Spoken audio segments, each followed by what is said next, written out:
Hello, say hi to a happy day and enjoy listening while I read to you a story, The Winter Journey. At autumn's end, the wind blew colder and the last leaves fell from the trees. The crops were harvested and the feasting was over. For Pocahontas and her village, the time had come to travel to their winter camp. Pocahontas loved her home by the river, but she always looked forward to this trip. The journey meant new adventures and new places to explore. Best of all, many different villages from the Pocahontas nation gathered at the winter camp to work together during the cold months. As they walked, Pocahontas stepped off the trail and bent down to examine the cold ground. She saw fresh tracks from an opossum, a family of deer, and even a bobcat. Some animals were still out and about in the winter. Moments later, snow began to fall. Pocahontas tipped her head back, enjoying the feeling of snow on her face. "We are close," called Pocahontas' father, the chief of the Powhatan. Pocahontas' village was the first to arrive at the campsite. They hurried to a back and set up their winter home. Some villagers made shelters by tying woven mats onto the wooden frames. Others started fires for cooking and warmth. And a group of hunters prepared to find food for that night's dinner. Pocahontas and some others set out to gather firewood. "Bring back as much dry wood as you can before dark," Pocahontas said. Pocahontas strayed farther from the camp to search for wood. She loved the quiet of the winter forest and the soft sound of the wind. "Wait," she thought, "what was that noise?" Pocahontas put down her firewood and listened carefully. There it was again. It sounded like crying. She climbed the nearest tree but couldn't see anything at first. Then she looked down and gasped. A little lost deer was wandering alone in the woods.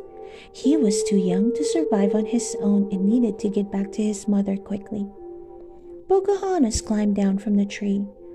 Her moccasins crunched softly in the snow. The fawn looked up and froze. Pocahontas held her hand out. "It's all right, little one," she said. "I'm here to help." Slowly, Pocahontas reached into her pouch and pulled out some berries.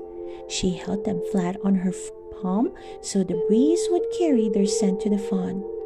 The little deer pricked up his ears with interest, and Pocahontas gently tossed the berries to him. While the fawn happily ate his snack, Pocahontas crept around him until she could see his tracks in the snow. She had to take the fawn back the way he had come. She dropped a berry on his path.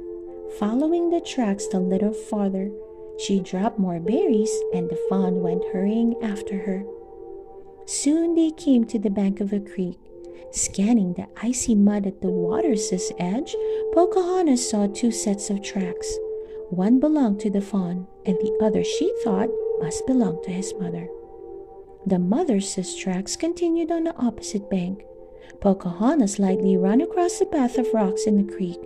Then she put a berry down on the far bank. The fawn walked closer and reached out a hoof. Then it pulled back. He was afraid of the rushing water. Patiently, Pocahontas piled more and more berries on the bank. The fawn gazed at the berries hungrily. Finally, he charged right into the shallow creek. In a few bounds, he was across and sloshing onto the bank. Dripping icy water, he looked up at Pocahontas and shook himself happily. Pocahontas and the fawn followed the mother's trail to the edge of a clearing.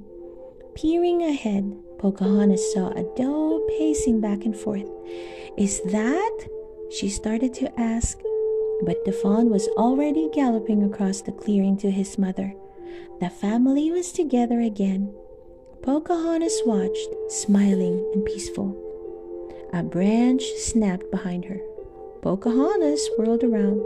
"There you are!" Pocahontas' friend Nakoma called to her. "You've been gone a while, so I came looking for you." "Look," Pocahontas says, pointing. "The little one was lost." "How sweet," Nakoma said. "But we should get back. It's almost dark." Pocahontas brightened. "Has anyone else arrived?" "3 more villages, probably more by now," replied Nakoma. Pocahontas nodded. "That's the beauty of winter. It brings us together." Back at the camp, people from many different Powhatan villages were gathered. Everyone seemed to be talking at once. There was so much to catch up on, so many stories to tell. Pocahontas snuggled under a blanket by the fire and listened. She was happy to be surrounded by the love and laughter of her family. Seasons changed and camps moved, but no matter where she rested her head, the land and the families Pocahontas found there always felt like home. The end. I hope you enjoy listening to this story, The Winter Journey. Please don't forget to hit that like button and subscribe to listen to more of our favorite book stories. See you soon!